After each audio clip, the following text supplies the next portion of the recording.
Hello, everyone. Today we are discussing our wine in a can launch. We are called Cheers. My name's Grant Cooper. Alongside with me are my partners Abigail Bashaw and Elizabeth Jaguar. In today's discussion, we are going to speak about the entry into the market.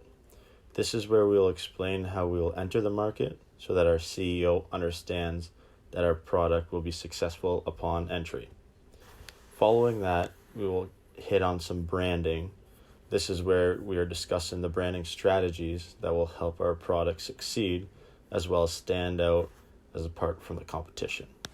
We will wrap things up with a conclusion based off a summary of what we have discussed throughout this presentation and hope we give you a good understanding of where we are going with our wine in a can. Cheers. So the next part that we're going to be talking about is the ideal entry into the market. So it's important to look at this and an overview of our roadmap so that we are able to prove that we will be successful upon entry into the wine in a can market. So for our brand Cheers, the first step that we want to take is to complete a strong analysis of our competition. This is important so that we stand apart from all of the other competitors since it is a pretty established market. By doing so, we want to make sure that we understand the competitors of our brand to ensure that we create the best product entering into the market. The next step that we will take before entering the wine in a can market is to list ideas for our brand. This is important so that we can create an idea for our brand that will be most creative and stand apart from the competition. The next step before entering the market is probably the most obvious but most important step that we take, which is starting and ending the development of our product. So once we had developed our brand, which is now Cheers, we would start production of that product as well as go on to finish the production. The last stage includes before we enter the market as well as after we've entered the market, and it is the trial and error as well as testing stage. So this will happen once the product has been developed. So once it's finished, the product will begin the trial and error stage so that we can ensure that our customers are the happiest with our product. So basically we'll have our customers test out our product, and if there's something wrong with it, we will go back and fix that problem. So this was just the ideal entry into the wine in a can market. We believe that once we've completed these steps, the brand Cheers that we have developed will be quite successful in the market. Next, Elizabeth will be discussing our SWOT analysis that we have completed. In this slide, we can see our SWOT analysis. We can start with our strengths, which are different flavors option, which we have the raspberry rose, orange sangria, the pineapple moscato. We also have variety of packaging, which you can buy a single unit, two, or a pack. We also have a strong brand recognition. Some of our weaknesses, which would be the expensive price, and we have no original wine product. Some opportunities that we would have would be to have more flavors options, growing the wine in a can market, and our brand loyalty and improving our profit margin. And then some threats are, of course, that the white wines are becoming more and more popular every day, and many of our competitors in the market are offering kind of the same product, such as Barefoot, which is a big competitor, and Bartenura. Completing a SWOT analysis is super simple and an easy thing for all companies to do, but we think that it's really important for startups because it's a great way to look at what you should work on, what opportunities you could possibly have, some of the strengths that you have over your competitors, and even some weaknesses. A SWOT analysis is a simple but useful framework for analyzing your organization's strengths, weaknesses, and opportunities and threats like we already mentioned, but it also helps you to build on what you do well. So to address what you're lacking or to minimize risks and to take the greatest possible advantage of chances for success. So therefore, we did complete our SWOT analysis, and like Elizabeth said, we did go over and discuss what our strengths, weaknesses, opportunities, and threats were. So now we want to show you the ways we will be engaging our audience. based off our branding of the product, our logo, our commercial, our packaging, and pricing are a big part of our product to begin a launch. But before that, Abby will take us into our mission statement. So for the brand Cheers, we developed our mission statement because a mission statement is essential for a company, as it usually states the company's core values and their intent. The mission statement that we have constructed for our brand briefly hits on the main points of the company. It lets the customers know what to expect when using our product. Upon reading this, customers will have knowledge that the business has thought about what the target market is looking for in a wine in a can product. Lastly, it adds an edge over the competitors in the market by including that it brings a more intimate and personalized product to the market. So as you can see, our mission is to offer a more accessible and classy wine in a can product with a lower alcohol content for those looking to be able to enjoy a few drinks in an intimate and personalized way. We wanted to create a mission statement that was short and sweet so that when customers did read this, they would be inclined to buy our product and believe that they will feel just the way that the mission statement says they will. The next part that I'm going to discuss is the logo that we crafted for our brand. The next piece that I'm going to talk about is the logo that we crafted for our brand Cheers. This is the most important part to our brand image, and it will portray to our customers exactly how we want them to view the product. An important note is that this logo is only a prototype and is not the finished product, though we will continue to edit it and change what we want the final product to look like.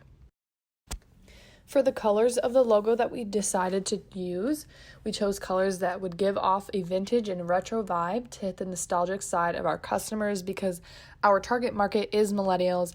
They are the ones that are most likely to be drawn towards products that are more nostalgic, and they do enjoy more of the vintagey and retro vibe, so that's why we chose to go that way with the logo. As many of you might be able to tell, our logo is similar to that of the Cheers TV show logo, though it is really not the same. We just wanted to use something similar because that show is very retro and does hit the vintage vibe that we're going for with our brand.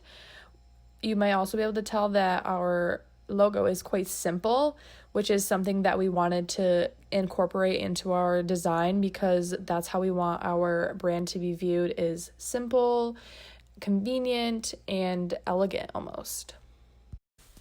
As you can see at the bottom of the logo, we included 2 wine glasses cheersing instead of 2 wine in a cans. We thought that this would be better for our specific target market and it would be more realistic for them and something that would be more likely to draw in the customer. Lastly, we feel that the logo that we have designed for our brand Cheers is the perfect representation of how we want our product to be viewed. Especially with the wine glasses cheersing, we want our customers to do just that when they are drinking our wine. So next, Grant is going to go on to discuss and talk a little bit about the storyboard that we created for a hopefully upcoming commercial that we would make for our brand. For our commercial, Cheers decided to do a little fun activity, make the purpose of this video to show a vintage vibe, which is popular among the age group being targeted here, which is 25 to 30. So if you look at the commercial, the first shot is that close-up. Just a nice picnic with a blanket, the old wooden boat. It emphasizes on our wine in a can. When we do our medium shot, number 2, it starts zooming out on 2 millennials enjoying their time on this boat. For shot 3, we decide to extend the camera and zoom out while the 2 people are heading out on the boat, drinking their wine in a can, possibly cheersing. And then our 4th shot is that medium shot, which has the 2 people on the boat. It says cheers comes up as it fans out. And we want to just show that no matter where you are, you can always enjoy our wine in a can. So this is a great example of our brand's positioning, because it shows off the maturity of the brand as well as showcasing the mission of producing an enjoyable drink at a low alcohol content. And Cheers is all about having fun. It's convenient. It can be drank anywhere.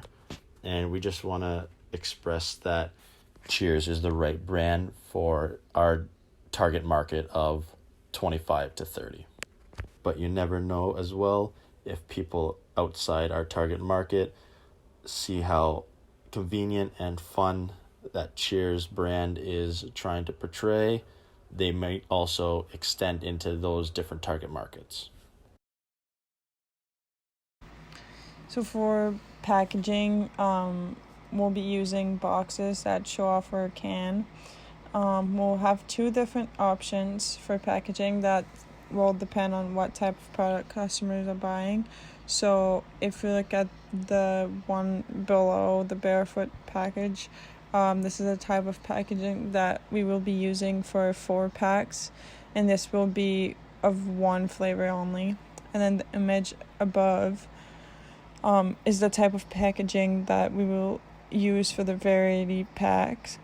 In this case, the customer is able to choose the type of wine in a can that they would like, and they'll have the option of choosing all 3 flavors, with one flavor being a double, or they are able to choose 2 of the same flavors also.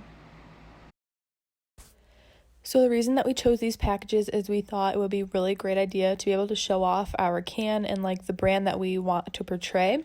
So by having these open packages, our customers are able to see what the cans look like. They'll even be able to see some of the more interesting things that we have on the can, such as like alcohol content, which obviously would be on the package, but other things such as like our mission or other things that we decide we might want to put on the can itself. So now Elizabeth's going to go on to talk about our pricing for each individual product, as well as for our different packaging and for our variety packaging.